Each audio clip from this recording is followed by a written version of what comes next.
பொதிகை தொலைக்காட்சி நேயர்கள் அனைவருக்கும் வணக்கம். குறையொன்றுமில்லை நிகழ்ச்சிக்கு உங்க எல்லாரையும் அன்போடு வரவேற்கிறோம். சென்ற வார நிகழ்ச்சியை நம்ம ஒரு கேள்வியோட முடிச்சிருந்தோம் இல்லையா? அந்த கேள்விக்கான பதில கண்டிப்பா தெரிஞ்சுக்கணும், ரொம்ப ஆவலா இருக்கு. அதை பத்தி கொஞ்சம் பேசலாமா? 1907ஆம் ஆண்டு பிலிப்பைன்ஸ் நாட்டில் மிகவும் நலிந்த ஒரு குடும்பத்தில் பிறந்தவர் ரமான் மேக்சஸே. ஏழை எளிய மக்களுடைய துயரை துடைக்க வேண்டும், அவர்களுடைய வாழ்க்கை தரத்தை உயர்த்த வேண்டும் என்பதற்காக உழைத்தவர். அவருடைய வாழ்க்கையையே அதற்காக அர்ப்பணித்தவர். 1953ஆம் ஆண்டு பிலிப்பைன்ஸ் நாட்டினுடைய குடியரசுத் தலைவராக இவர் தேர்ந்தெடுக்கப்பட்டார். அவருடைய மறைவுக்கு பின்னாடி அவர் பெயரிலேயே மேக்சஸே விருதை நிறுவி பல துறைகளை சார்ந்த சாதனையாளர்களுக்கு ஆண்டுதோறும் வழங்கி வருகிறது. இசை பணியின் மூலமாக மக்களை மேம்படுத்துவது மட்டும் இல்லாமல் அந்த இசை பணியின் மூலமாக கிடைக்கும் நிதியையும் பலவிதமான நல்ல காரியங்களுக்கு உபயோகப்படுத்தி மக்களையும் சமுதாயத்தையும் மேம்படுத்துவதற்காக பாடுபட்ட இசையரசி MS அவர்களுக்கு 1974ஆம் வருடம் இந்த மேக்சஸே விருதை வழங்கி கௌரவித்தது பிலிப்பைன்ஸ் அரசு. அதாவது ஏசியாவுடைய நோபல் பிரைஸ் அப்படின்னு இந்த மேக்சஸே விருதை சொல்லுவார்கள். அப்போதைய பிலிப்பைன்ஸ் அதிபர் திரு மார்க்கோஸ் அவர்கள் MS அவர்களுக்கு வழங்கினார். ஃபஸ்ட்டு இந்த மேக்சஸே அவார்டு கிடச்சோடனே மணிலா போய் எல்லாம் ப்ரோக்ராம் பண்ணிட்டு போது எல்லாருக்கும் ட்ரெஸ் வாங்கிட்டு வந்தால் அதில் எனக்கு அந்த ஒரு கலர் சர்ட்டு ஒன்று, அந்த சர்ட்டை நான் ரொம்ப நாள் வச்சுட்டு போட்டுருந்தேன். அவ்வளவு இதாக பாசத்தோடு இருப்பா. மேக்சஸே அவார்டு வந்த இது ஃபுல்லாக கும்பகோணத்துலேருந்து தான் நினைக்கிறேன் ஒரு இது வந்துருந்தா, அவளை ஃபுல்லாக அதை டொனேஷன் கொடுத்து விட்டா அம்மா. அதே மாதிரி விஷ்ணு சஹஸ்ரநாமம் அந்த இதோட இது ஃபுல்லாக ராமகிருஷ்ண மாஸ்டர் தான் டொனேஷன் கொடுத்தது. இந்த விருதின் மூலமாக கிடைத்த ரொக்க பரிசை அடையார் VHS மருத்துவமனைக்கும், கும்பகோணம் ராஜா வேத பாடசாலைக்கும், பம்பாய் பாரதிய வித்யாபவனுக்கும் பங்கிட்டு தந்தாராம் சதாசிவம் அவர்கள். இந்த விருதில் கிடைத்த ரொக்கத்தை கூட எவ்வளவு ஒரு பொருத்தமானது பாருங்கள், அதை கூட அவர்கள் வைத்துக் கொள்ளாமல் கொடுத்து விட்டார்களாம். Like her music, her contributions to the world of music and the society at large found many an echo abroad. In 1974, the Raman Magsaysay Award, considered the Nobel Prize of Asia, was awarded to MS.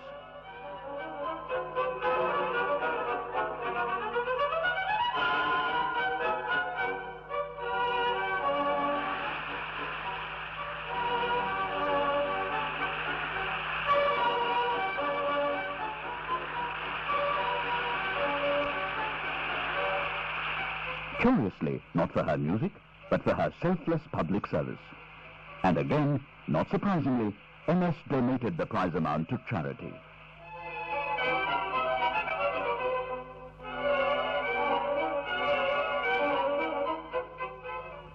Philippines நாட்டோட மிக உயரிய விருதான மேக்சஸே விருதை பெற்ற கையோடு MS அம்மா ஜப்பானுடைய தலைநகரம் Tokyo, Osaka போன்ற இடங்களிலும், ஹாங்காங், பாங்காக் போன்ற இடங்களிலும் இசை நிகழ்ச்சிகளை வழங்கினார். ஜப்பானின் தலைநகரமான டோக்கியோவில் 1974ஆம் ஆண்டு செப்டம்பர் மாதம் MS அவர்களின் கச்சேரி நடந்தது. அந்த ஆண்டு ஆகஸ்ட் இறுதியில் பிலிப்பைன்ஸ் மணிலாவில் ரமான் மேக்சஸே விருது வழங்கப்பட்ட ஒரு சில நாட்களில் மிக குறுகிய கால அவகாசத்தில் மருநௌச்சி அப்படிங்கிற இடத்துல கச்சேரி ஏற்பாடாகி இருந்தது. ஜப்பானுக்கான இந்திய தூதர் தான் என்று அனைவராலும் அழைக்கப்பட்ட திருவேங்கடத்தான் ஏற்பாடுகளை மிகச்சிறப்பாக செய்திருந்தார். ஜப்பானியர்கள், அங்கிருந்த இந்தியர்கள் மற்றும் வெளிநாட்டினர் அப்படின்னு அரங்கமே ரசிகர்கள் கூட்டத்தில் நிரம்பி வழிந்துதாம். ஸ்ரீ தியாகராஜரின் நவரச கன்னட ராக கிருத்தியான நின்னுவினா, ஷாமா சாஸ்திரியின் கல்யாணி ராக கிருதி தள்ளி நின்னு நெற, தியாகராஜரின் ஓரங்கசாயி போன்றவைகளுடன் சில பஜன்கள், விருத்தங்கள் அப்படின்னு 2.5 மணி நேரத்துக்கும் மேலாக இசை மழையை பொழிந்தாராம் MS அவர்கள்.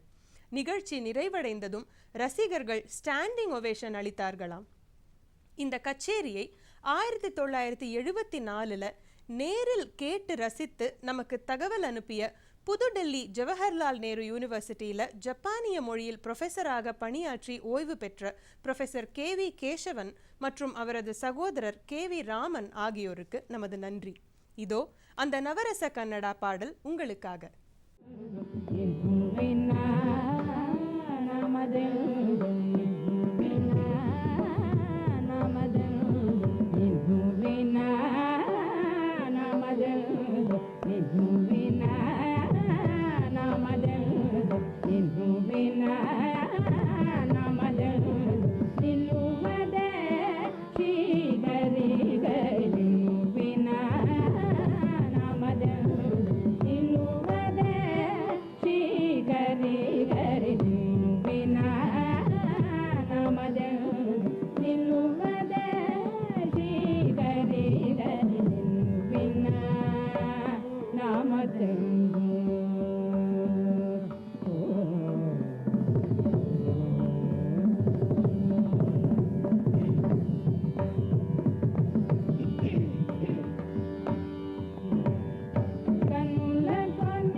MS அம்மாவுடனான இசை அனுபவங்களை சில இசை கலைஞர்கள் இப்பொழுது நம்மளோட பகிர்ந்து கொள்ள போறார்கள். என்ன சொல்றார்கள்னு பார்த்து தெரிஞ்சுக்கலாம்.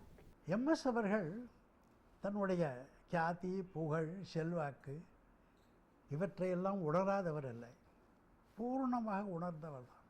ஆனால் அவற்றையெல்லாம் ஒரு கர்வம், ஒரு அகம்பாவம் என்ற மனோபாவத்துடன் அவர் சந்தித்ததே இல்லை. ஒரு குழந்தையினுடைய குதூகலத்துடன் தான் அவர் இவற்றை சந்தித்தார் என்று நான் சொல்வேன். உதாரணமாக அவருக்கு மேக்சஸே விருது கிடைத்த சமயத்தில் அந்த நாட்டிலே ஒரு பெரிய மரியாதை கிடைத்தது அவருக்கு. அதை பற்றி என்னிடம் சொல்லும் பொழுது சொன்னார், நான் எங்கு போனாலும் எங்களுடைய வண்டிக்கு முன்னும் பின்னாலும் மோட்டார் சைக்கிள் வீரர்கள் அணிவகுத்து வருவார்கள் என்று. அதை சொன்ன பொழுது ஏதோ ஒரு பெருமையுடன் சொல்வது போல தோணவில்லை, ஏதோ ஒரு குழந்தை ஒரு குதூகலத்துடன் சொல்வது போல சொன்னார்.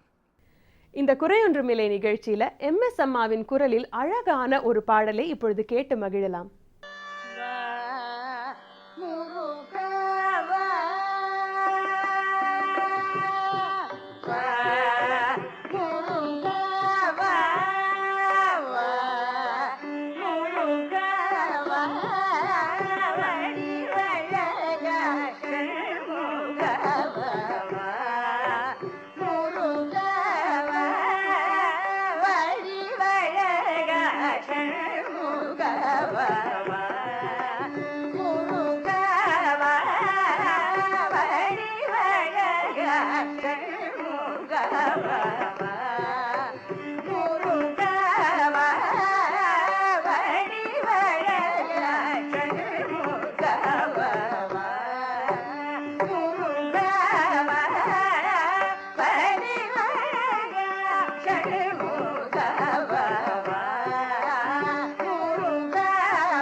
5 வயசில் பெரியநாயக்கம்பாளையத்தில் எங்கள் அப்பா தலைமை ஆசிரியராக இருக்கும்போது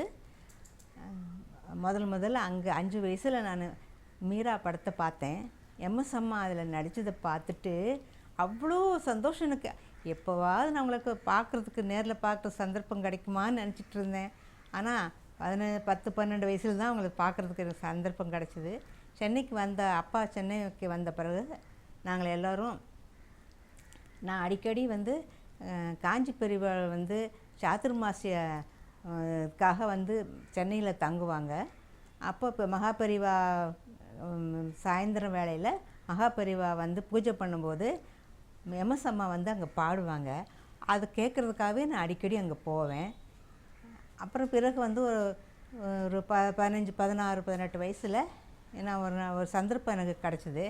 அப்பா என்னை எம்எஸ் அம்மாக்கிட்ட நீ என்னோடய பாட்டெல்லாம் பாடிக்காமி அப்படின்னு சொல்லி என்னை கூட்டிகிட்டு போனார். அங்கே நான் போனபோது சங்கீத ஜாம்பவான்கள் முசிறி மாமாவும் செம்மங்கொடி மாமாவும் சதாசிவ மாமாவும் எம்எஸ் அம்மாவும் எல்லோரும் இருந்தாங்க. நான் ரொம்ப பயந்து போயிட்டேன். எப்படி அவங்க முன்னால் பாடுறது அப்படின்னு நினச்சிட்டு பயந்துட்டு இருந்தேன்.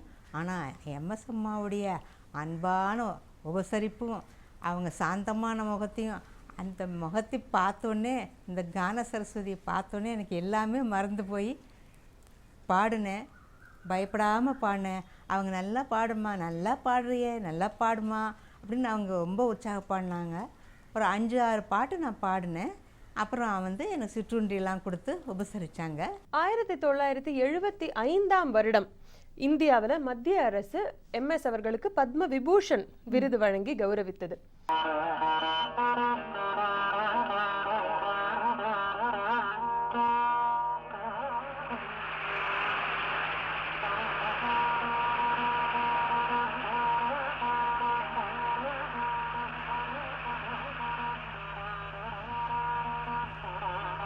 Padma Vibhushan in 1974.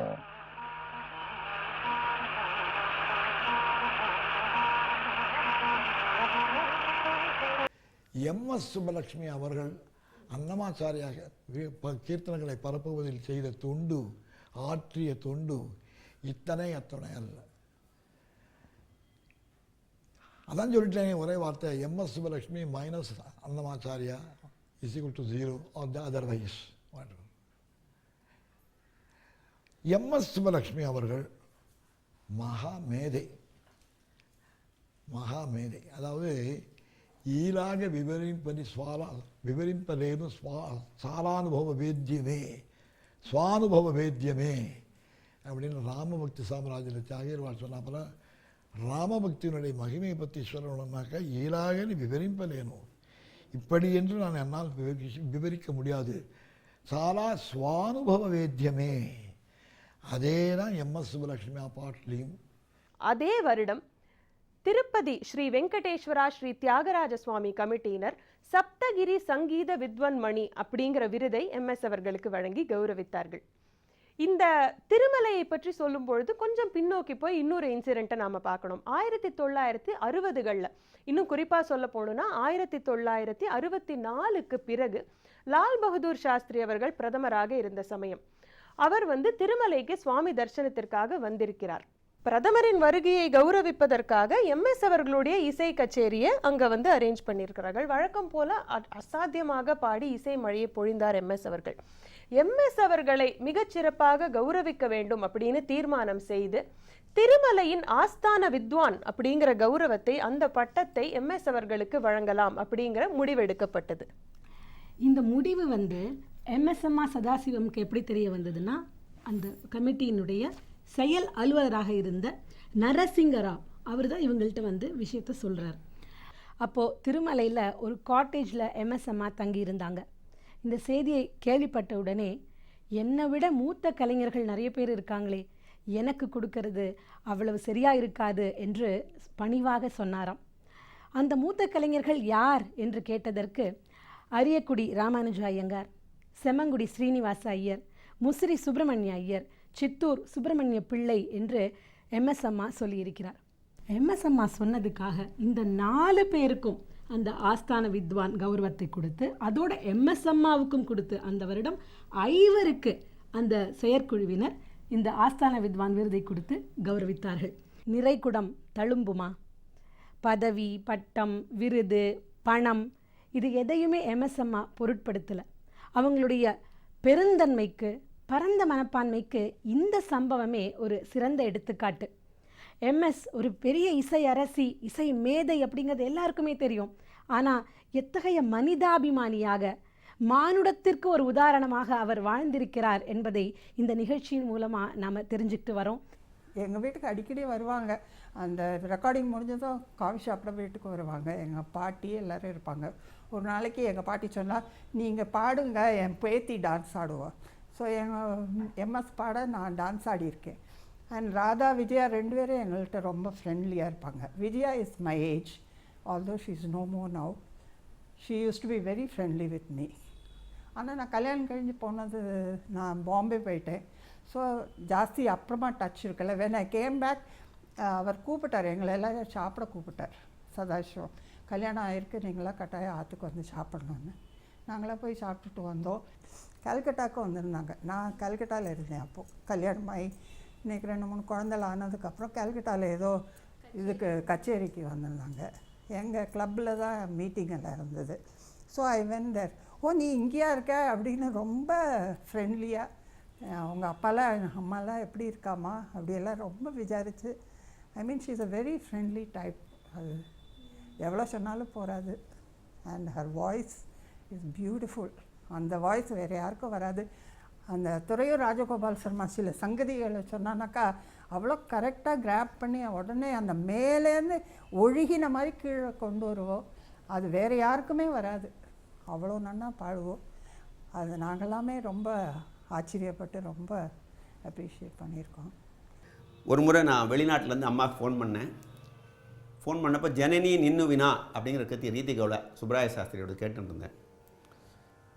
அப்படி கேட்டுவிட்டு அம்மாவுக்கு ஃபோன் பண்ணேன். ஆத்மநாதன் தான் ஃபோன் எடுத்து பேசினார். அப்புறம் அம்மாட்டையும் பேசினேன்.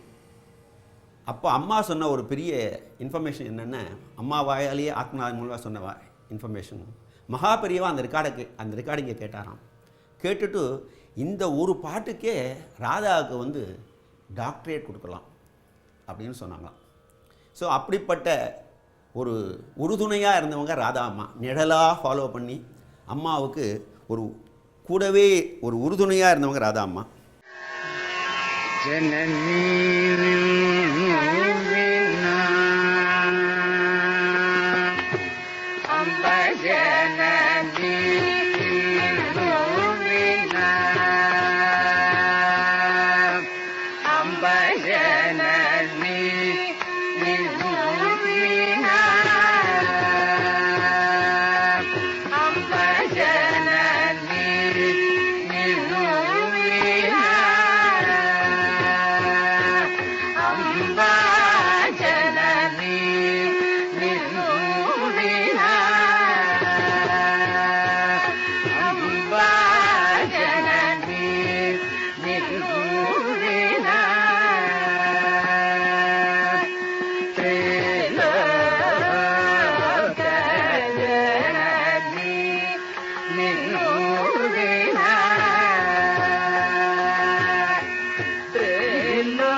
ஆரமுதே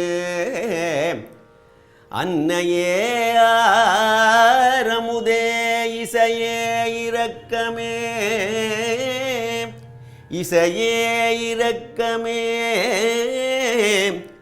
ஈகையே உண்மையே உழைப்பு உபாசனையே